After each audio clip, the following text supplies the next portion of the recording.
भारतीय कलाकारांना पैशाबाबत किंवा इतर नुकसानीबाबत गंडा घालण्याचे प्रकार अनेकदा कानावर येतात. अशीच पैशांबाबत गंडा घालण्याची घटना KGF फेम दाक्षिणात्य सुपरस्टार यश सोबत घडली आहे. चित्रपट निर्माती म्हणून ओळख असलेली यशची आई पुष्पा यांना फसवलं गेल्याचा प्रकार घडला आहे. या प्रकरणात पुष्पा यांनी बेंगळुरूच्या हाय ग्राउंड्स पोलीस स्टेशनमध्ये चित्रपट प्रमोटर हर्ष आरासूसह 5 जणांविरुद्ध तक्रार दाखल केली आहे. कोट्टलवाडी चित्रपटाच्या प्रमोशनची जबाबदारी आरोपीवर सोपवण्यात आली होती. सुरुवातीला प्रमोशनसाठी 23 लाख रुपयांचा करार होता. मात्र शूटिंग दरम्यान आरोपी सतत अधिकचे पैसे मागत होते.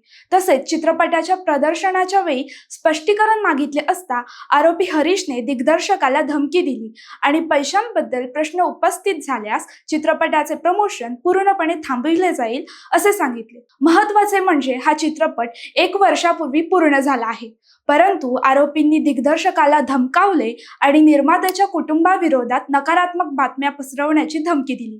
अशा प्रकारे धमक्या, ब्लॅकमेलिंग आणि नकारात्मक प्रसिद्धी असे मुद्दे पुष्पा यांनी पोलीस तक्रारीत नोंदवले आहेत. या सर्व प्रकाराबाबत पुष्पा यांनी सर्व पुरावे पोलिसांकडे सादर केले आहेत. तसेच Bengaluru film chamber of commerce and PR असोसिएशनकडे अर्ज देखील दाखल केला आहे. एका सेलिब्रिटी कुटुंबातून असल्याने कोणताही अनावश्यक वाद टाळण्यासाठी त्यांनी हे पाऊल उचलल्याचे सांगितले आहे.